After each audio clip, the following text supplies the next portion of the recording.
Bonjour à tous et bienvenue sur la chaîne de Papier et de Rêve. Je suis Ursula et aujourd'hui je vais peindre avec vous des nénuphars. C'est un sujet que je peins assez régulièrement et si vous souhaitez voir d'autres vidéos à ce sujet, je vais les mettre dans la barre de description juste en dessous et vous pouvez les retrouver juste après cette vidéo. Pour cette aquarelle, je me suis basée sur une photo que j'ai prise il y a quelques jours dans un des jardins de Montjuic. C'est un jardin où il y a toute une collection de plantes aquatiques avec différents bassins et des tas de nénuphars. C'est très fascinant à aller voir à cette période de l'année puisque tous les nénuphars sont en fleurs. C'est un vrai plaisir. J'ai commencé cette aquarelle par poser un petit peu d'eau sur mon papier de manière très aléatoire, sans réfléchir aux formes que je vais faire par la suite. Juste lancer un peu d'eau pour qu'il y ait quelque chose qui se passe lorsque je vais apposer de la couleur comme je le fais en ce moment. Vous voyez que certains bords des marques que je fais avec mon pinceau sont déjà toutes douces et c'est grâce à l'eau que j'ai posée au début. Pour les couleurs, je choisis de faire mon vert comme souvent je le fais avec du bleu d'Ardentrène et du jaune de nickel azo. C'est un peu mon mélange préféré parce que avec ce mélange j'obtiens des verts assez variés. Vous voyez qu'à chaque fois que je reviens dans ma palette, je modifie un petit peu ce vert pour qu'il soit un petit peu différent à chaque fois et du coup que le résultat soit un petit peu plus naturel. Le nénuphar que j'ai choisi de peindre aujourd'hui est un nénuphar blanc avec le cœur légèrement rosé, mais comme il est blanc, je dois bien sûr préserver ce blanc sur le papier puisque je ne travaille avec aucun blanc dans ma palette. Je dois me servir du blanc du papier. Je peins donc en négatif autour de ma fleur de nénuphar pour la faire ressortir.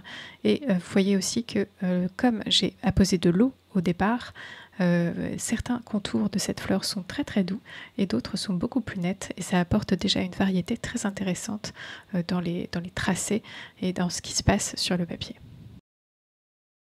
Donc j'ai une grosse fleur en premier plan sur mon papier et j'en trace une deuxième un petit peu plus loin, un petit peu plus petite pour donner cet effet de profondeur et avoir un petit peu plus de contexte à mon image. Ça va apporter une touche de réalisme et aussi un petit peu de poésie d'avoir ces deux tailles de nénuphars présentes et bien sûr ça apporte surtout de la profondeur de champ. Petit à petit, en rajoutant de la couleur, en rajoutant de l'eau sur mon papier, je vais finir par créer un arrière-plan complet. Il n'y aura que les fleurs qui resteront blanches, bien sûr, mais je construis cette image petit à petit en rajoutant de la couleur un peu partout.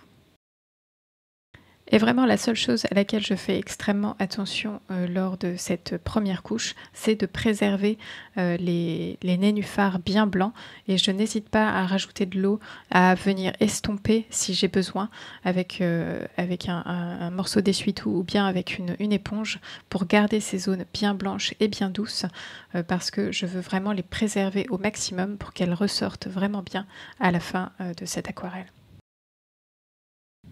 Je vais profiter que le papier soit bien humide pour ajouter des couleurs un peu plus foncées, des couleurs aussi qui vont contraster avec le vert. Je vais ajouter des couleurs un peu plus chaudes. Ça va m'aider à créer cet arrière-plan riche et surtout à créer du contraste pour que ces fleurs blanches ressortent bien sur mon papier.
Ça n'a l'air de rien pour l'instant, mais mon image se construit petit à petit.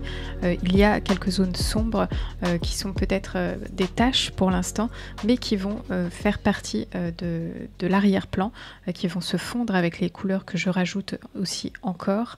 J'essaie de travailler assez longtemps cet arrière-plan pour qu'il soit riche, pour qu'il y ait des choses qui se passent et qu'il soit vraiment intéressant. Ici, j'ajoute un petit peu plus de vert avec beaucoup plus de jaune de nickel azo, mais toujours avec un peu de bleu d'Inde entraîne, pour ajouter un petit peu plus de richesse dans tous les tons de vert qui sont présents et vraiment rendre cet arrière-plan très intéressant. J'ai commencé ma première couche avec un très gros pinceau rond parce que je voulais beaucoup de couleurs très vite sur mon papier. Mais maintenant que mon papier est suffisamment humide, je suis passée sur un pinceau qui me permet un petit peu plus de précision pour placer mes couleurs avec justement un peu plus de précision. Mais comme mon papier est encore humide, ces couleurs vont se fondre avec ce qu'il y a présent autour et ça va apporter beaucoup de douceur. Je pose ma couleur un petit peu plus en précision, mais elle va toujours être floutée. Plus le temps passe et plus mon papier sèche, ce qui fait que même s'il est encore relativement humide, les couleurs que je vais apporter au fur et à mesure vont aller un petit peu moins loin dans cette humidité du papier. Ce qui fait que je peux tracer quelques lignes, quelques formes qui vont se flouter bien sûr, mais qui vont rester quand même un petit peu plus en place et ça me permet de créer un petit peu de volume et de marque un petit peu plus graphique. Et je pense que vous pouvez commencer à voir toutes ces formes apparaître. Ce qui n'était que des taches auparavant commence à ressembler un petit peu plus à des nénuphars. On commence à identifier cette feuille particulièrement ronde avec cette petite ouverture sur un des côtés. Tout ça commence à apparaître petit à petit. Alors toutes les formes de feuilles de nénuphar, c'est très rond. Il y a beaucoup de rondeur, de douceur dans les feuilles de nénuphar. C'est pour ça que j'ai choisi d'ajouter ces quelques herbes que je suis en train de peindre en ce moment, qui sont à mon avis du feuillage d'iris. Et qui apportent des lignes horizontales un petit peu plus dures, qui viennent contraster avec toutes ces formes arrondies. Et je pense que ça ajoute un petit quelque chose d'intéressant, une structure différente qui va apporter un contraste dans les formes.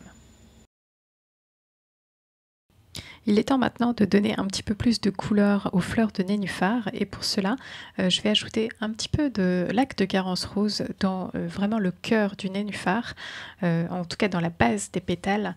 Et le cœur, je vais ajouter un peu de jaune de nickel azo avec juste une pointe de lac de Garance rose pour juste réchauffer un petit peu ce jaune de nickel azo. Ces fleurs vont être un petit peu abstraites pour le moment, mais je veux juste avoir cette première intention de couleur dans ma première couche qui va me permettre de rajouter des détails par la suite.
Ma première couche est totalement sèche et je peux commencer à ajouter des détails. Et comme vous avez pu le voir juste avant, vous avez pu avoir un aperçu de ce jardin aquatique sur un des côtés de Montjuic. Vous voyez que ce sont des bassins qui s'enchaînent les uns les autres avec des petites fontaines partout. Et c'est vraiment un endroit très paisible. Pour les premiers détails que je souhaite ajouter, ça se passe sur la fleur, bien entendu. J'ajoute quelques teintes un petit peu violacées pour ajouter des ombres et pour créer un peu cette superposition de pétales. Et pour ça, je mélange de la laque de Garance rose avec un tout petit peu de lavande pour avoir un ton violet-rose très très doux, un petit peu opaque, comme ça il se voit même sur les zones un petit peu plus foncées. Et il a juste ce qu'il faut de teinte froide pour apparaître comme une ombre. Et comme je veux un petit peu plus de précision dans la pose de ces ombres, j'ai à nouveau changé de pinceau pour un pinceau en forme de dague avec une pointe très très fine qui me permet de faire des petits détails, des lignes assez fines et en même temps, si je le souhaite, je peux aussi flouter très facilement avec ce pinceau. Comme souvent avec ce genre de petits détails, j'aime commencer relativement légèrement avec des couleurs plutôt claires, quitte à en rajouter si jamais je suis satisfaite du rendu. Mais j'essaye d'y aller petit à petit, juste pour avoir le temps de corriger et la possibilité de corriger si cela est nécessaire. Et bien sûr, je n'oublie pas le petit nénuphar qui est dans le fond de mon aquarelle. Il a aussi le droit à avoir quelques détails, même si ils seront un petit peu plus succincts, puisque comme ce nénuphar est un petit peu plus loin, il aura moins de détails, puisque mon point focus, c'est quand même les deux nénuphars qui sont sur le devant.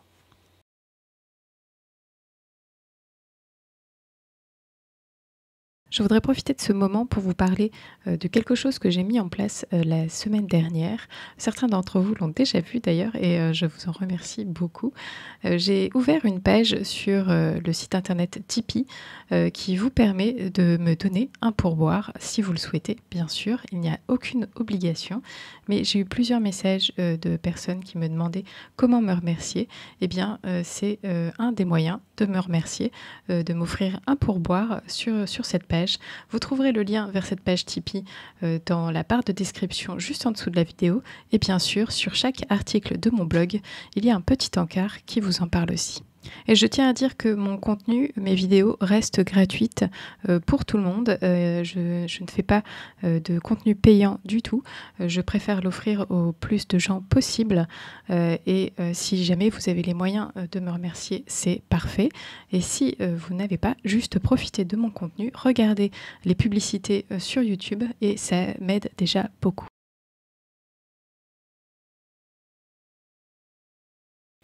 Sur mon image de référence, il y a aussi un bouton de fleurs de nénuphar et c'est ce que je suis en train d'essayer de peindre.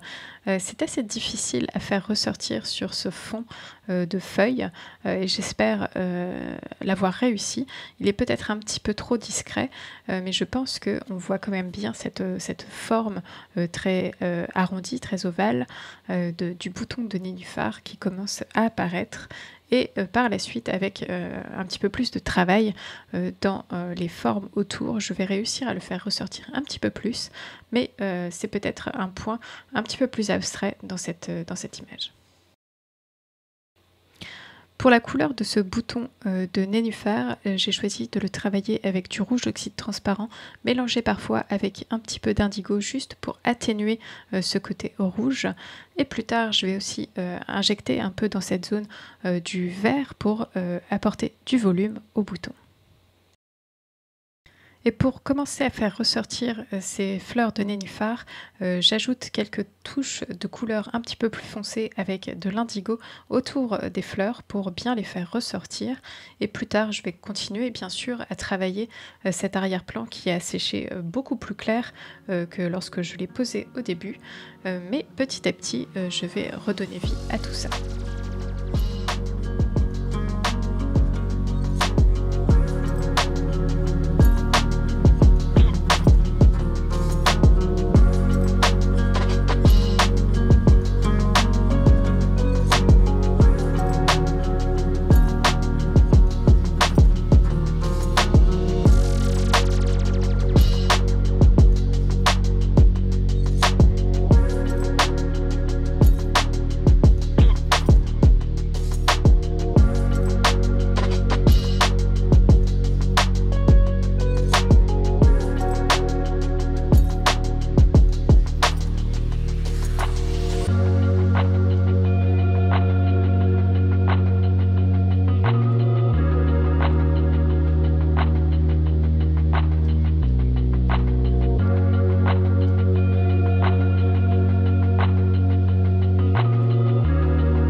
Petit à petit, j'ajoute un peu plus de touches dans le feuillage.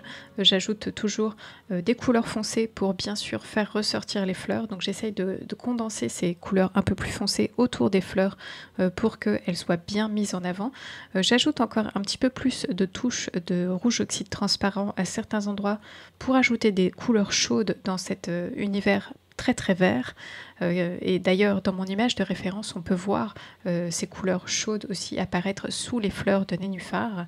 Et petit à petit, je rajoute des verts, je crée à nouveau des feuilles.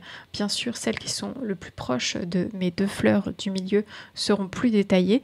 Et plus on va vers le fond de l'aquarelle, plus on va vers la petite fleur de nénuphar, plus les formes sont abstraites, moins détaillées, un petit peu plus dans juste l'émotion et pas du tout dans le détail, parce que ce sont des formes qui sont un peu plus loin et je n'ai pas besoin d'avoir de détails à cet endroit-là, puisque mon point focus est vraiment les deux fleurs du bas de mon image. Et comme je travaille à nouveau l'arrière-plan, le feuillage, je peux en profiter pour retoucher la forme des pétales des fleurs de nénuphar que je suis en train de peindre. Avec un petit peu de peinture en négatif, je peux juste corriger un petit peu ces formes. Et bien sûr, je vais garder des traits très nets à certains endroits, mais aussi du flou à d'autres, pour toujours conserver cette poésie et cette légèreté que j'aime dans l'aquarelle. Et je n'hésite pas à flouter, à dégrader, à bien insérer ces nouvelles couleurs dans l'arrière-plan pour que ça ne fasse presque qu'un seul élément et qu'il y ait beaucoup de légèreté. Et je travaille toujours avec ce pinceau en forme de dague parce que de par sa pointe super fine, je peux faire quelques détails, mais parce que les poils sont très longs, je peux aussi avoir des traces aléatoires qui me permettent un petit peu plus de liberté et qui m'aident à avoir ce côté expressif que j'aime beaucoup. Mon image commence à prendre forme, il manque encore un petit peu de couleurs un peu plus vives autour de ces fleurs de nénuphar pour toujours les faire ressortir. Et là, je change de pinceau pour ce pinceau en forme ovale qui me permet d'avoir des traces très arrondies très facilement. Et je rajoute quelques formes plus ou moins abstraites de feuilles de nénuphar sur cette zone pour réinjecter de la vie dans cette zone qui était un petit peu pâle et ce jaune de nickel azo mélangé avec une pointe de bleu teint d'entraîne apporte juste ce qu'il faut de verdure, de fraîcheur à cet endroit.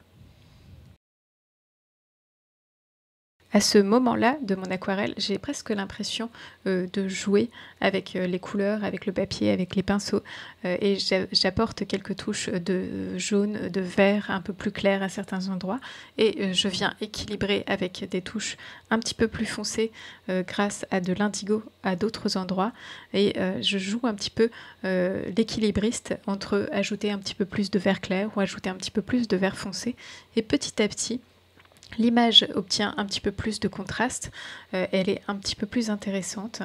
C'est une construction qui se fait, qui s'équilibre en fait petit à petit. Je vais ajouter des zones claires, des zones foncées, des zones claires, des zones foncées et ça va me permettre d'équilibrer toujours mon image.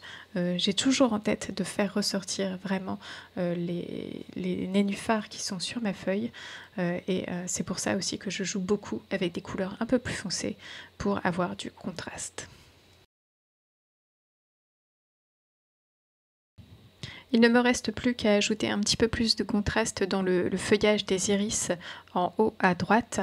Juste quelques indications de couleurs un peu plus sombres vont apporter tout de suite un peu de volume à cet endroit-là et un petit peu d'intérêt aussi puisque cet indigo on le retrouve à d'autres endroits et je voulais aussi qu'il soit présent dans cette zone de la scène.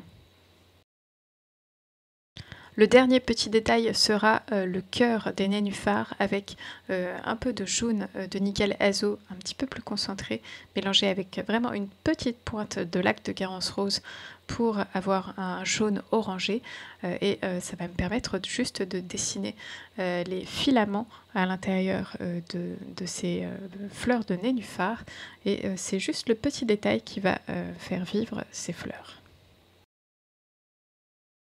Je suis vraiment très contente de cette aquarelle qui est vraiment très expressive, qui a des parts d'abstrait qui me plaisent et qui me parlent.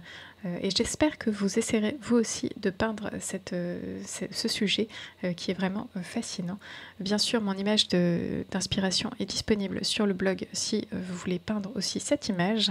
Et si vous voulez aussi la partager avec moi, n'hésitez pas à le faire en me taguant sur Instagram @depapier-et-de-rêve. Et cette vidéo est désormais terminée. Merci de l'avoir suivie jusqu'au bout et j'espère qu'elle vous a plu. N'hésitez pas à lui jeter un coup d'œil sur le blog pour plus d'informations sur cette image. Et bien sûr, dites-moi ce que vous en pensez dans les commentaires.